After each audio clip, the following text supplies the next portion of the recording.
Hello,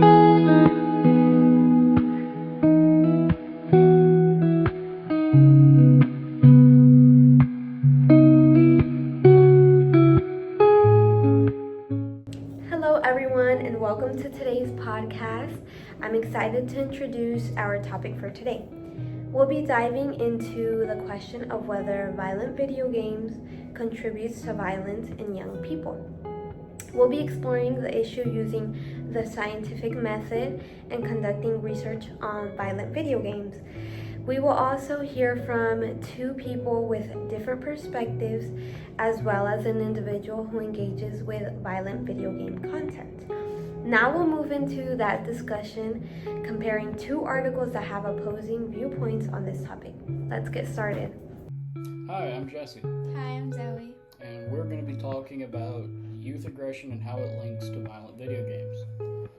I'm going to argue that violent video games do not cause aggression and that we should instead focus on other factors.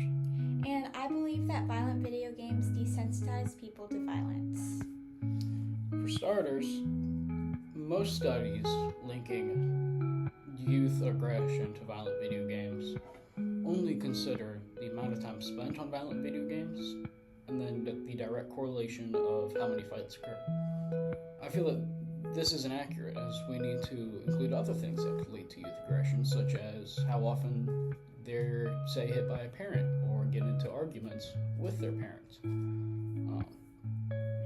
For example, in the DeCamp and Ferguson study from 2017, when other factors, such as how the neighborhood they grew up in, how many parents they had at home, how often their parents disciplined them, all had direct correlation with violent video games, or how often the children got into a fight as opposed to violent video games.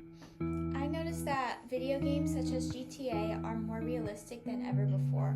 Players aren't just watching, but participating in a sense. Kids are especially vulnerable due to their brains still developing. Aggressive behaviors become normalized when they are rewarded. There was a study of elementary students to see if violent video games exposure resulted in an increase of aggressive behavior. This study was done by the University of Michigan. Students who played violent video games were surveyed and monitored throughout the school year. This assessed media habits plus attitudes towards violence. The results showed that kids who played more violent video games eventually saw the world in a more aggressive way, leading them to become more physically and verbally aggressive later in the school year. This was noted by teachers and students. I feel that we need to look at more proximal environmental factors like the relationship with their parents, as opposed because these are more likely to influence youth aggression as opposed to these more distal factors like violent media. For example, one way we can look at this is when we compare the age of 8th graders and 11th graders and the time that they spend on violent video games and the relation with their parents, we can see a direct correlation between the amount of times they've been hit by an adult and how often they are or how likely they are to get into a fight. When we include these other factors, we see that violent video game aggression correlation drops below 0.047, which is so low it'd be dismissed in almost any other study.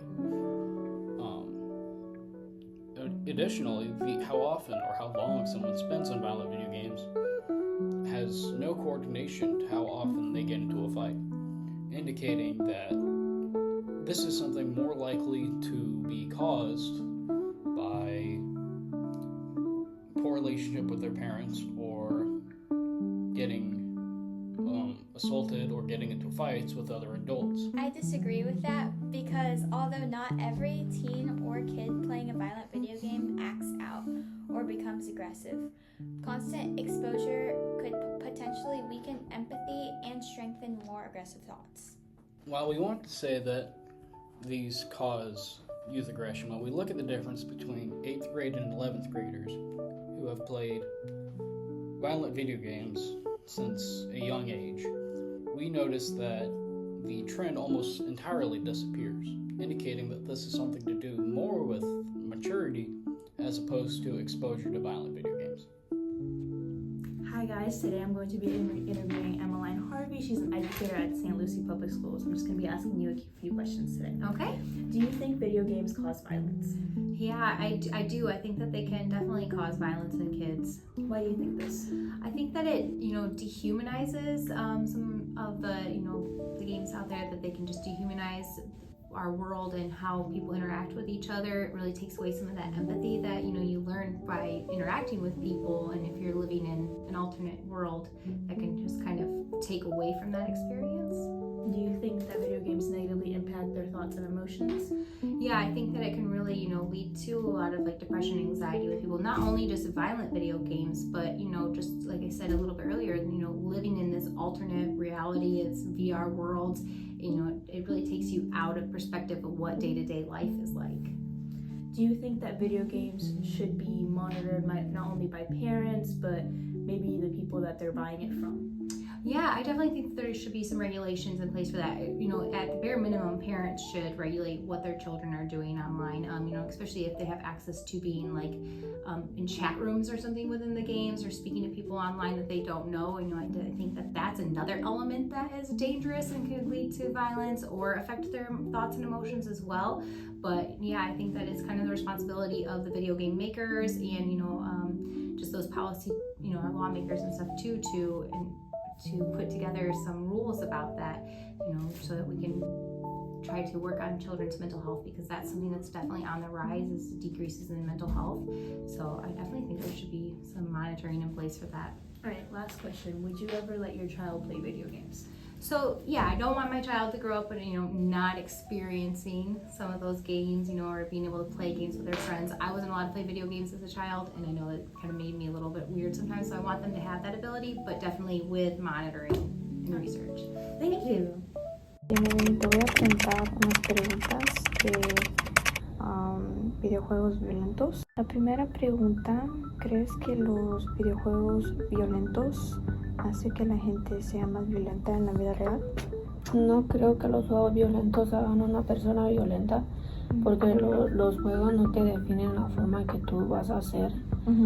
Supongamos que alguien en tu familia es violento, eso va a hacer que tú mires esa violencia, haga que tú seas violento por los videojuegos. ¿Tú juegas videojuegos violentos? Sí, juego videojuegos violentos. Juego el GTA. ¿No juegas estos videojuegos violentos? ¿No te hace sentir agresiva? No me hace sentir agresiva. No. Ok. ¿Conoces a alguien que juega videojuegos violentos? Sí, yo conozco a alguien de mi familia, y es mi hermanito, el de en medio. Él juega el Fortnite y el Call of Duty, y él juega de esos juegos, pero él no es violento ni nada. Él es una persona muy calmado, muy feliz, divertido. ¿Nunca has visto que él sea agresivo? No, nunca he visto violencia ni agresividad sobre él. Alright. Do you think the exposure to violent video games, family background, and other factors affect youth violence? I think genes that were handed off to children from parents can affect violent tendencies, and certain genes can make them more violent. Not saying all bipolar disorders can make you violent, because there's several versions of bipolar, and bipolar doesn't mean you're angry. Bipolar can make you angry. Do you think that video games cause violence? No, I don't think video games cause violence. I think it's all there within you already. I'd say video games are more of like an outlet to, I guess, display these urges. I wouldn't say the video games make you more violent. I'd say, just like I said, it's already there within you. Genetically, yeah. Yeah. It's already implanted in you. To summarize everything that has been talked about, research on the relationship between video games and youth violence show mixed but largely inconclusive results. While some laboratory studies have found short-term increases in aggressive thoughts or behaviors after playing violent video games, most long-term studies have found no direct link between gaming and serious acts of violence. It is also explained that aggression and violence are influenced by multiple factors, including family environment, mental health, peer influence, and other conditions that the youth might be involved with. Video games may act as one small factor among many, but they are not a primary cause of violent behavior. Instead of just assuming that video games alone causes violence, we need to understand the broader psychological, social, and environmental factors, because those provide a more accurate description of why someone acts, feels, or thinks the way they do.